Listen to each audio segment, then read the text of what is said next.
Hello everybody, welcome to Jim's EV Adventures. I want to go over something with you. After my review of EVDANCE's portable charger, one of you left this in the comments. I went with the Grizzly instead. More robust construction. Fair challenge. So today, I'm looking at EVDANCE's answer to that. They're permanent, wall-mounted chargers. Not portable anymore, built to stay on your wall. And there are two versions, a 40 amp plug-in and a 50 amp hardwired.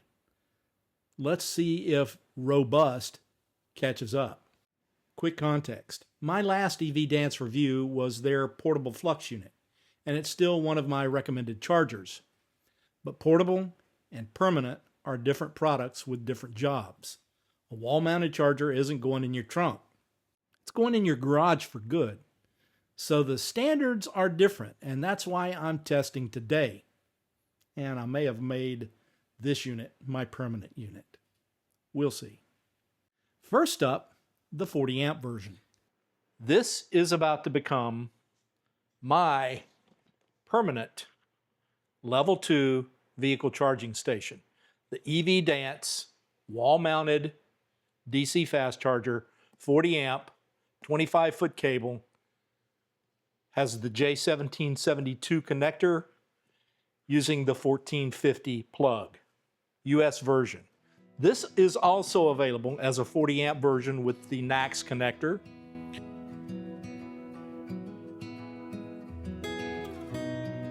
Of course, we have the app guide and we have the user manual. We'll talk about those in just a minute.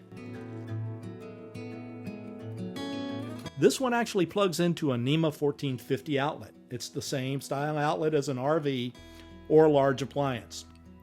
Just make sure it's EV rated. The one I have here is a J1772 connector. It has a 25-foot cable, adjustable outputs from 6 to 40 amps, a maximum power output of up to 9.6 kilowatts. It's got Wi-Fi, Bluetooth 5.2, and a 3.5-inch display, something the Grizzly just doesn't have. It's the same app ecosystem as the portable unit, so if you already have that app and know that app, there's zero learning curve. This exact same unit is also available in 32 amp versions with the 1450 connector and NACS connectors for both the 32 and 40 amp versions. Here's the number that matters.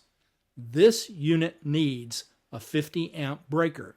If you have a 40 amp breaker, only use the 32 amp version. That's not arbitrary, it's the standard. 40 amps is the maximum load a 50 amp breaker should have. The load should be 80% of the maximum of that breaker. Okay, friends, this is the installation part. I'm just going to plug it in and let it run. This is where I'm going to install it.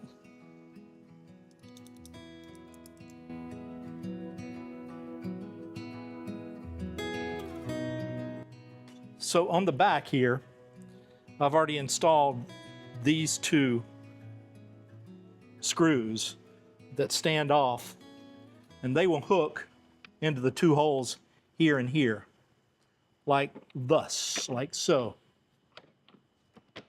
And then it comes down, and on the bottom here, underneath, hard to see, there's one more that goes into a hole.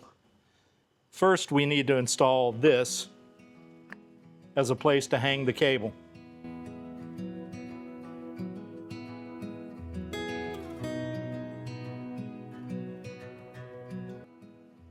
Let's go ahead and hang the cable like it should be hung when you're finished with the installation.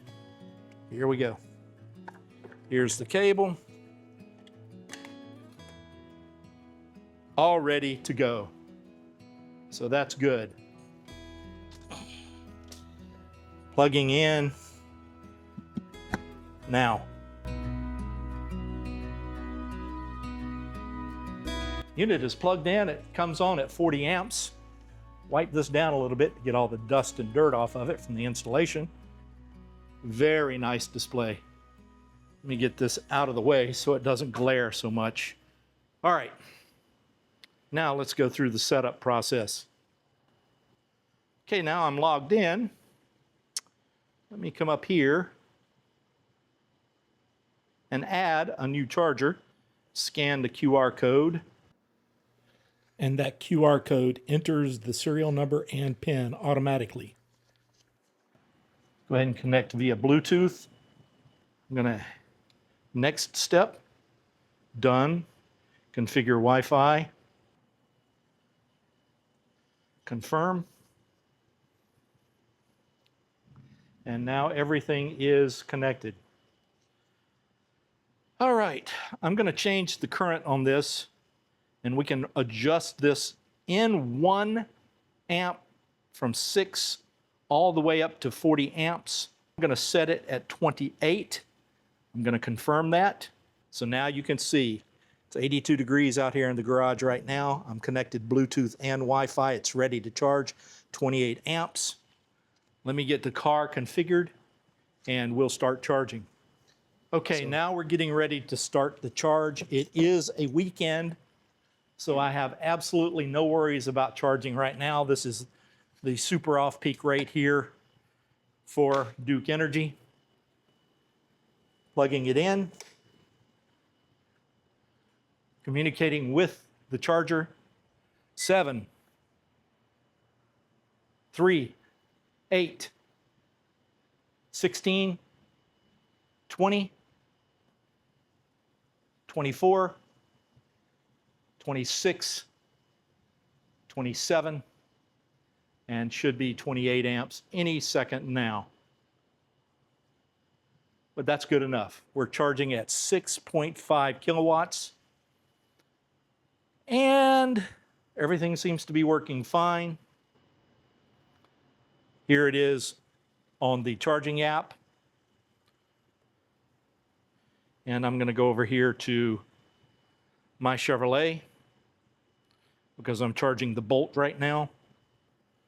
So just now I'm at 51%, and I could stop the charge if I wanted to here from my app, but it'll continue to charge until it hits 80%, and we will know exactly how much we've charged. I could also stop charging from the app here. I have the ability to go in and change the average price or time of use price. I'm going to go in and set that here in just a minute. Now let's go over to the 50 amp version. And I want to be upfront with you, I am not installing this one. It's a hardwired unit, meaning no plug at all. It wires directly to your panel, which means an electrician, which means real cost. Spec-wise, this is the bigger sibling, up to 50 amps and 12 kilowatts max output versus the 40 amp 9.6 kilowatts. But it has the same J1772 connector, the same 25-foot cable, the same app, and the same display. The trade-off for that extra power is permanence. This is a true, this is where it lives forever installation. You can also get this one in NACS. And this one steps up to a larger breaker requirement. If you install it on a 60 amp breaker, you're going to have to set the limit to 48 amps. But to get the full 50 amp effect, you will need to step up to an 80 amp breaker. And you got to make sure your breaker box can handle that. Now back to the comment about Grizzly's construction. Here's what I can actually assess without a teardown. Both EVDANCE units use the same Type 4 enclosure rating, rated for outdoor use, minus 22 degrees Fahrenheit to 122 degrees Fahrenheit operating range. That's a legitimate outdoor spec on paper. Whether it holds up over the years the way a Grizzly does, I can't tell you that from a box. That takes time, and I don't fake longevity data. So which one is right for you? If you already have a 1450 outlet, the 40 amp plug-in gets you level 2 speed with zero electrician cost. Just make sure the plug you have is EV rated. If you're building an EV setup from scratch and want the higher ceiling, the 50 amp hardwire is the one you need to have an electrician put in for you. Drop a comment below. Are you plug-in or hardwired, and why? I read them all and it shapes what I test next. But until then, I'll see you out there or somewhere along the route from point A to point B. Take it easy, everybody. I'll see you all real soon.